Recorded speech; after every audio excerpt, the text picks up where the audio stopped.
Hello and welcome. In this video I will be making a stupid face. Somehow I will end up without a t-shirt. Anyway, as you will notice, I don't have many video images of my first build because I did it before I set up Wild Creative Design. Hence, I was just taking photographs just for my own record, just to see what I did, when I did it, how I did it. Anyway, to start it off, I had to build a table river table.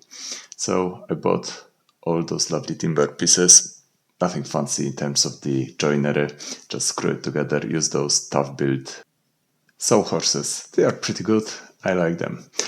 Anyway, going back to the oak slab, as you can see, it was quite substantial, nearly 2.6 meter long, 5 centimeters thick, and it was quite rough.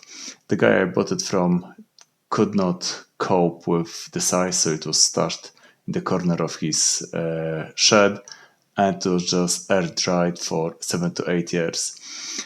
And I got it home and started to cut it to smaller size. Then I used my homemade sledge for the router.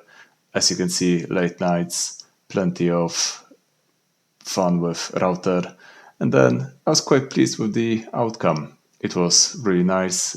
All the grain, the pattern of the oak came up, and that is the nice transformation that you have ugly or uninspiring slab, and then suddenly you put a lot of effort in and just looks nice and shiny. On this occasion, I didn't want to tint the resin. I just wanted to use a shimmer effect, and I was playing with different variations of copper, gold. This was the fun part, trying to mix different ratio of different components just to get the slightly different shade.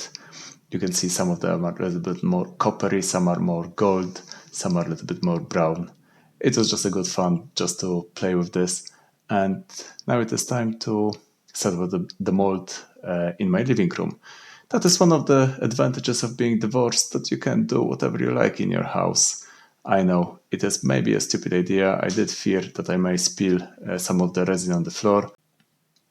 Luckily, I managed not to spill a single droplet on the floor, so happy days. And it was a really satisfying process to see it first time.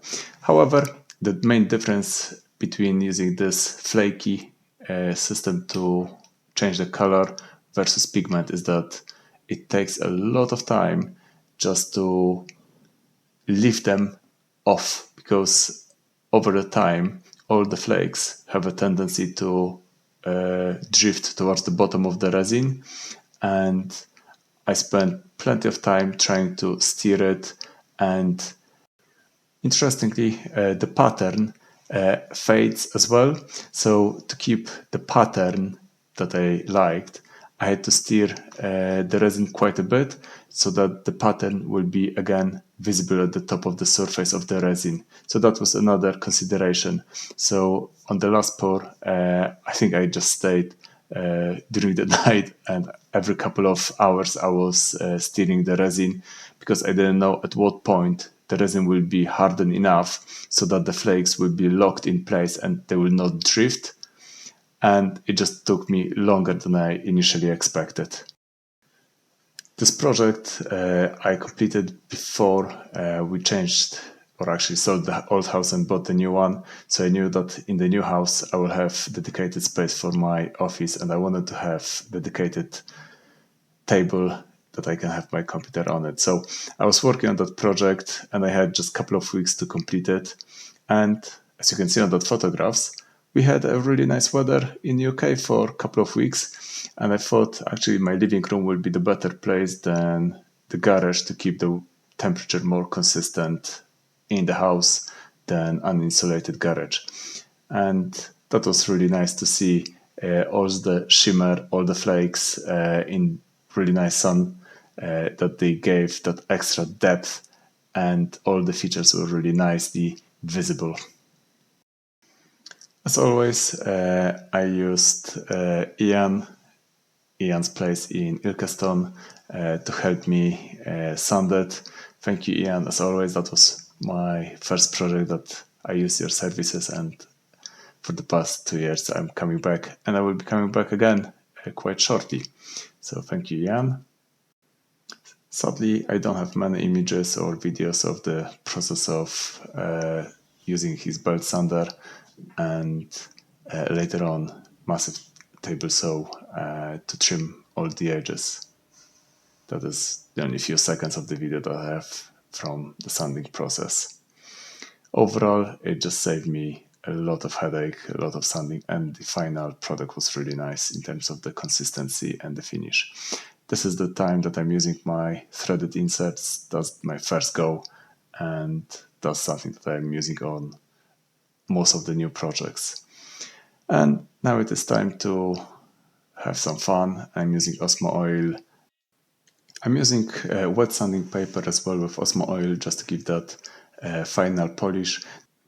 That it's not something that I will be repeating on the future projects. Not crazy on this sanding paper and oil combination. But somehow I have that stupid grin on my face. I just love this part of the project when you apply the oil and all the features just pop up. It's just amazing feel that after so many hours of hard work, you can see how it will actually look. So you can see that the resin just came to life after application of oil. Those images that you can see now are 2 years later, so the table had plenty of use and abuse, quite a lot of scratches, very minor scratches. I didn't maintain the table in any way, shape or form. The best that I did, I just used wet cloth and just removed the dust. And that's about it. You can see a little wet patch, but it was just the wet glass that I took off from the table and I forgot to actually wipe it off. There are no visible damages to the resin after 2 years of use and no damage to oak itself. So it's quite nice. The only downside that I noticed is that because it is a hardwood, on paper it was really dry.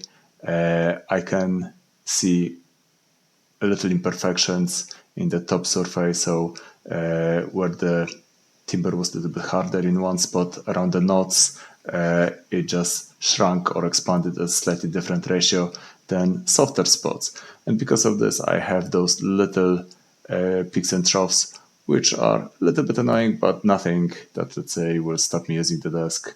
That is another image that you can see. Of course, when the table was made, it was spot on, absolutely dead flat. So within 2 years on dry wood, I still have those little imperfections. Thank you for watching and see you next time. Cheers!